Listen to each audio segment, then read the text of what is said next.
Okay, so picture this. It's 1964. Tokyo, the Olympics. Ah, yeah. The whole world's watching. And Japan, right, they're still rebuilding from World War II. Right. But they unveil this technological marvel, Yeah. the Shinkansen. Oh, the bullet train. Yeah, the bullet train, it's like a symbol Yeah. of their rise, this crazy economic powerhouse. But, like, how did they do it? How did they pull off this miracle? It is amazing. And then why, just a few decades later, did everything kind of go flatline? Yeah, well, we've got a bunch of sources here. We do. Economic reports, historical analyses, firsthand accounts, all that stuff to like unpack this whole story. Yeah, the rise and fall of Japan's economic miracle. Exactly. So we'll look at what caused the crazy growth, what led to the downfall, and, what are the lessons we can learn from all this? Yeah, because there are some, definitely. So let's go back. Way back to 1945. Japan, it's in ruins. Cities are destroyed. Industries are shattered. People are just trying to survive. I mean, one source here says industrial production had dropped to 10% of what it was before the war. Wow. It's hard to even imagine coming back from that. It is, it's true. The situation was really, really bad. Yeah. But somehow they managed to not just rebuild, but become like a global economic leader. And what's so interesting is how they did it. It wasn't just like one thing. It was a bunch of decisions, cultural shifts, and, well, a little bit of luck. Yeah, like a perfect storm, kind of. Yeah, you could say that. Okay, so let's break down these ingredients for success. One thing that really pops out from, like, all these reports is the role of the U.S. Right. Like, they were enemies in the war. Right, yeah. But after, the U.S. stepped in with huge financial aid through the Marshall Plan, we're talking billions of dollars, to rebuild infrastructure and kickstart those Japanese industries. Like, that seems like a pretty big deal. It was, definitely. That initial capital. I mean, Japan desperately needed it just to get back on its feet. But it wasn't just a handout. The Japanese government, they were smart about it. They used the aid strategically. They put it into key sectors like steel, manufacturing. So it's like they had a plan. They didn't just take the money and run. Yeah, exactly. And speaking of plans, our research shows that Japan didn't just copy the West. No. They took those methods, but they, innovated, adapted them to their own way of doing things. One example that really stood out was this thing called Kaizen, this whole philosophy of continuous improvement. Yeah. Which, spread through all these Japanese industries. Yeah, and Kaizen, it wasn't just like a buzzword, Yeah. It was like a total shift in the way they thought about things. Like Toyota, they really put it into practice, They empowered their workers to spot inefficiencies, right there on the assembly line. Yeah. And to, suggest improvements. So this bottom-up problem solving, combined with this real focus on quality, it became like the defining feature of Japanese manufacturing. It's almost like their limitations became an advantage. Yeah. Having to rebuild everything from scratch, force them to rethink things, come up with better, more efficient solutions. It did. Yeah. And I'm guessing that this dedication to quality played a big part in how Japanese products started, getting this global reputation. Oh, totally. By the late 60s, early 70s, made in Japan, it didn't mean cheap knockoffs anymore. It meant quality, reliability, innovation. I mean, think about Sony. Yeah. Their electronics were groundbreaking.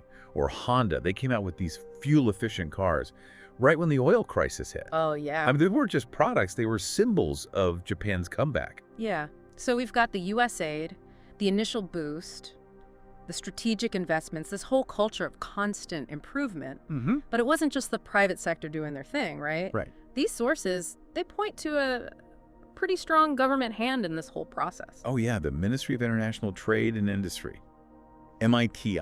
MITI, right. They played a huge role. You can't downplay it. I mean, they weren't just regulating. They were actively shaping the Japanese economy, identifying strategic industries, protecting domestic companies from foreign competition, facilitating collaboration between businesses. So it sounds like this really coordinated effort. Yeah. The government sets the vision, provides the support, the private sector comes in with the innovation and that incredible work ethic. But what about the people? It's easy to get lost in all the numbers and the policies, but there had to be a cultural shift, right? A change in how people thought that made all this possible. Oh, you're absolutely right. And one of the biggest changes was the rise of what they call the salaryman.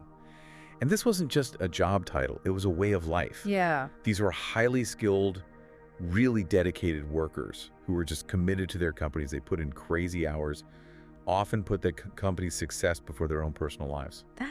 That's intense. I mean, is that like pure loyalty, or were there other things at play? It was a mix.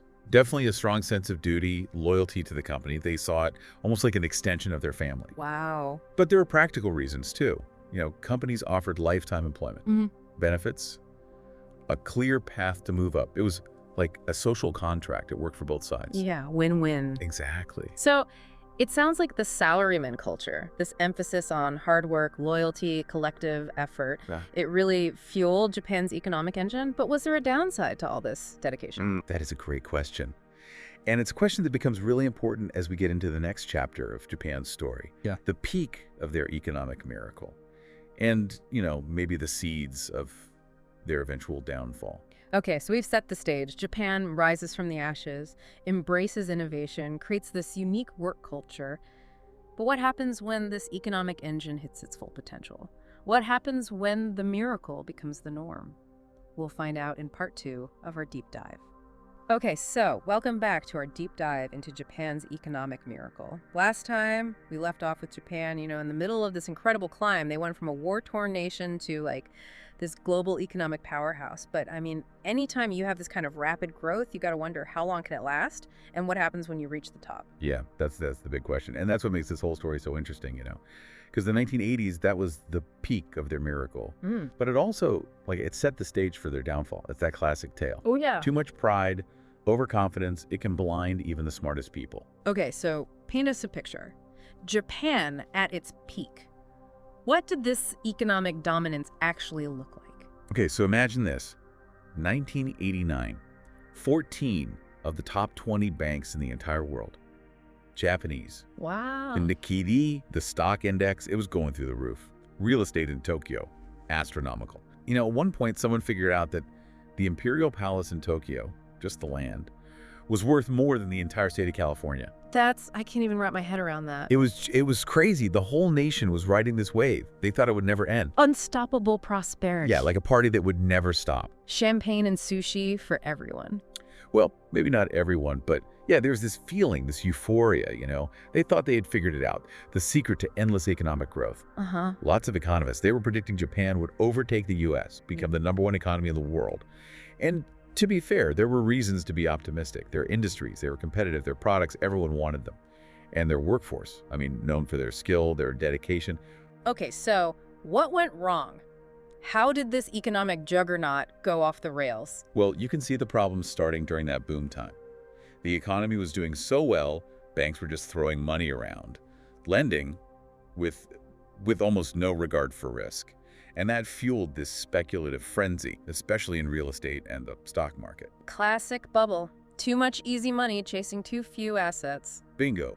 Prices get inflated, completely disconnected from reality, and then boom, the bubble bursts. Out goes the weasel. That's it. And that's exactly what happened in Japan. By the late 80s, there were warning signs everywhere, but nobody wanted to see them. And the government, they wanted to keep the party going, so they kept interest rates low. That just poured more fuel on the fire. Sounds like a disaster waiting to happen. Was there anything they could have done to prevent it? That's a tough one. Historians, economists, they still argue about it. Some say the government should have stepped in sooner, raised interest rates, tightened up lending. Others say the bubble was just too big, a correction was unavoidable. So let's talk about that correction. The infamous bubble bursting. What did that look like? What were the immediate consequences? Okay, so December 1989, the Nikkei, it hits its peak. Closes above 38,900 points. Okay. Over the next 2 years, it drops more than 60%. Trillions of dollars just gone. 60%? I mean, that's a crash. I can only imagine the panic. It was brutal. Yeah. Real estate prices, they followed the stock market down. Banks, they were suddenly drowning in bad debt. Borrowers couldn't repay their loans. Businesses went bankrupt. Unemployment went way up. And the Japanese economy, the one that had been thriving, it just entered this long period of stagnation. They called them the lost decades. So not just a bump in the road, a full-blown economic crisis. And to make things worse, you were saying earlier that there were some problems within the Japanese system that maybe made the downturn even worse. Right. One key factor, it was that salaryman culture. The same thing that had been a strength during the boom, it became a weakness when things went bad. How so? I thought companies loved the loyalty, the stability. They did. But that loyalty often meant they weren't flexible. Companies didn't want to lay off workers, even when they were losing money. The seniority system, it made it hard to promote younger people, people with fresh ideas. And all that emphasis on long hours, on conformity, it really stifled innovation, entrepreneurship. So the system that made them successful, it actually made it harder to recover. That's kind of tragic. It is. It shows you what works in one situation might not work in another. Success, it can make you complacent. And if you're stuck in your ways, it can be a real trap when things change. Okay, so we've seen how Japan's economic miracle fell apart, and we've talked about some of the reasons why. But what about the long-term effects? What's been the impact of this downturn? That's what we'll get into in the last part of our deep dive. We'll look at how Japan has dealt with the aftermath of the bubble, the challenges they've faced, the lessons they've learned, and maybe most importantly, we'll see how their story fits into the bigger global picture, what other countries can learn from Japan's experience. Welcome back to our deep dive. We've been looking at Japan's economic miracle. Yeah. We've seen their crazy rise, from the ashes of World War II to global dominance, and we saw how that success ultimately led to, that big crash. And then the long period of stagnation, the so-called lost decades. But it doesn't end there, does it? It doesn't. No, the lost decades, it's kind of a misleading term. I mean, Japan, they faced some tough times, for sure. But it wasn't like a complete standstill. They're still a major force in the global economy. They've got the world's third largest economy still. And they've made some real strides in tech and innovation. So maybe lost is a bit dramatic? Yeah, maybe a little, but I mean, they haven't exactly gotten back to where they were in the 80s, that kind of momentum. Right. So it really makes you think, can Japan fully recover? And I think what's even more important is what lessons can other countries, the ones that are on the rise now, what can they learn from all this? Right. Okay, so let's talk about those lessons. We've touched on a few already. The dangers of overconfidence, the need to adapt the problems with rigid systems. But if you had to pick like the one key takeaway, what would it be? I think it's balance. You got to find that balance between short-term wins and, long-term sustainability, balance between the government stepping in and letting the free market do its thing, balance between tradition and innovation. Makes sense. Yeah, finding that sweet spot where you can grow without, risking everything. Exactly. And knowing that there's no one right answer. What works for one country at one time might not work for another. Every country has to find its own way. Look at their own situation, their own challenges. Okay, so let's bring it back to today. We've got these new economic powerhouses, coming up. China, India, are they paying attention to what happened to Japan? Are they doing things differently to avoid making those same mistakes? Well, it's hard to say for sure, but I think there's more awareness now about sustainable growth and the dangers of, those asset bubbles and too much debt. Yeah. Okay. So take China, for example. They've had crazy growth for decades, but people are worried about things like their reliance on investment, their debt levels, the fact that their financial system isn't very transparent. Do those concerns sound familiar? They do sound a lot like some of the issues Japan had back in the 80s. But we can't forget, China's not Japan. They've got a different political system, their economy structured differently, and the whole global situation is different too. Right, so it's not like history is just going to repeat itself exactly. No, not exactly. But there's still lessons to be learned. Oh, absolutely. And I think for China, a big lesson is they need to diversify. Move away from just focusing on exports and investment and create a more balanced system that includes things like domestic consumption and innovation. And what about India? They're often talked about as the next big economic superpower. What can they learn from Japan? India's interesting because they've done things a bit differently than other developing countries. They've focused on services and tech, and they have a young population that's growing fast. Sounds promising. It does, but they've got challenges too. Infrastructure problems, bureaucracy, poverty. But a key lesson from Japan, I think, is that they need to invest in education, invest in their people. So basically, there's no magic formula for economic success. Every country has to figure out its own path, balance growth with stability, adapt to changes, and learn from the mistakes of others. Exactly. And it's not just about governments and policies, is it? Businesses and individuals, we all have a role to play. We do. So let's wrap this up with a thought for our listeners. As individuals, what can we do to navigate this whole complex economic world that's always changing? I'd say the most important thing is stay informed. Yeah. Be critical of what you hear about the economy. Think for yourself. Don't just take what politicians or the media say as the truth. Do your own research. Ask questions. Challenge those assumptions. Yeah, knowledge is power, right? The more we know about how the economy works, the better decisions we can make for ourselves and our own finances. Exactly. And don't underestimate the power of being adaptable and resilient. The world's constantly changing. The people who can learn and evolve and take on new challenges, they're the ones who'll thrive in the long run. Well said. That's a great point to end on. Thanks for joining us for this deep dive into Japan's economic miracle. It's a story of ambition, resilience, and just how unpredictable economic success can be. We hope you found it insightful and interesting. Until next time, keep learning, keep growing, and keep diving deep.